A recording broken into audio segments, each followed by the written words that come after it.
World War II was the deadliest conflict in human history. More than 70 million people perished, empires collapsed, and the modern world was reshaped. In color, we can see it more vividly. The faces of leaders, the machines of war, the destruction of cities, and the resilience of ordinary men and women. The war unfolded in moments of shocking speed and moments of grinding endurance. From the rise of Hitler to the fall of Berlin, from the attack on Pearl Harbor to the mushroom clouds over Japan, each moment tells a piece of a vast and tragic story. It began with ambition and deception. In the late 1930s, Adolf Hitler stood before cheering crowds, promising a 1,000-year Reich. He had already absorbed Austria and dismembered Czechoslovakia, while British Prime Minister Neville Chamberlain spoke of peace. But on the 1st of September 1939, German troops crossed into Poland, supported by dive-bombing Stukas and columns of tanks. The world learned a new word: Blitzkrieg, lightning war. Within weeks, Poland collapsed, partitioned with Stalin's Soviet Union under the secret Molotov-Ribbentrop Pact. In London, King George VI addressed the nation, his hesitant voice broadcast on radio, telling his people they were at war. In 1940, the storm moved west. German armies swept into France. The French Maginot Line, thought impregnable, was bypassed through the Ardennes. British troops were driven to the sea at Dunkirk. More than 300,000 men were evacuated across the Channel in a desperate flotilla of destroyers, transports, and fishing boats. It was a miracle of survival, but also a disaster that left Britain isolated. Churchill Winston, who had just become Prime Minister, told Parliament he would never surrender. In the summer skies, the Battle of Britain raged. British Spitfires and Hurricanes clashed with Goering's Luftwaffe. For the first time, Hitler's war machine failed.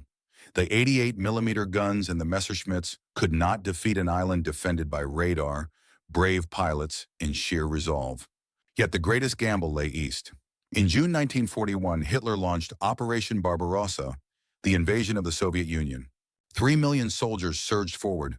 German infantry carried Mauser Kar 98K rifles, MG-34s, and MG-42s.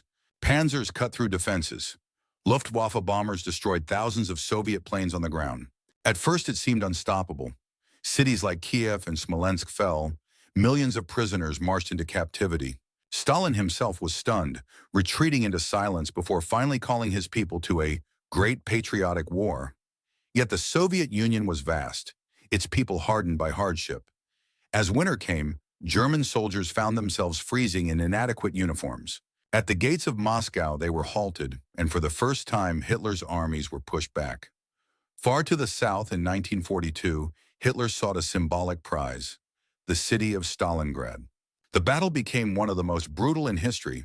House by house, room by room, men fought with rifles, grenades, and knives. Soviet troops clutched their PPS-41 submachine guns, pouring fire into the ruins. Snipers with Mosin Nagant rifles picked off enemies across streets filled with rubble. German troops with MG-42s held shattered factories, but they were surrounded. In November, the Red Army struck, encircling the German Sixth Army. Supplies ran out, frostbite spread, and eventually more than 300,000 Germans surrendered. Stalingrad broke the aura of German invincibility. While Europe burned, the Pacific exploded. In December 1941, Japanese aircraft carriers launched a surprise attack on Pearl Harbor. American battleships were sunk, and the nation was jolted into war. Franklin Roosevelt declared it a date which would live in infamy. Soon the Pacific became a vast battlefield of carriers, cruisers, destroyers, and submarines. Admiral Halsey William and Douglas MacArthur led American forces island by island. At Midway in 1942, American dive bombers sank 4 Japanese carriers in a single day, turning the tide. MacArthur, forced to leave the Philippines, promised, "I shall return," and years later he kept that vow. Back in Europe, 1943 and 1944 brought new storms.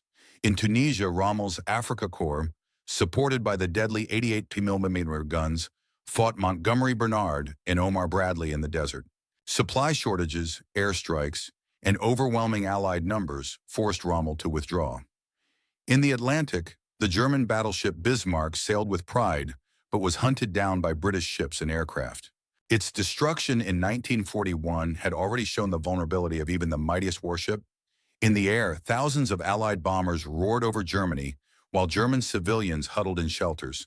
The war touched every home. Then came the greatest invasion of all, D-Day. On June 6, 1944, Allied soldiers stormed the beaches of Normandy. Eisenhower Dwight, Supreme Commander, had given the order, knowing that failure could doom the war effort. The beaches were defended by bunkers, mines, and those dreaded 88s. American troops carrying M1 Garand rifles and Thompson submachine guns waded through waves under fire. British forces advanced with Bren guns and Cromwell tanks.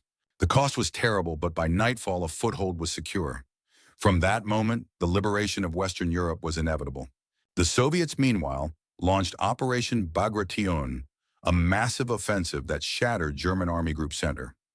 Soviet T-34 tanks rolled westward, Katyusha rockets streaked across the sky, and the Red Army pushed through Poland and the Baltic states. Molotov-Vyacheslav sat at negotiations with Churchill and Roosevelt, demanding recognition of Soviet sacrifices. More than 20 million Soviet citizens had already perished. By early 1945, Germany was collapsing.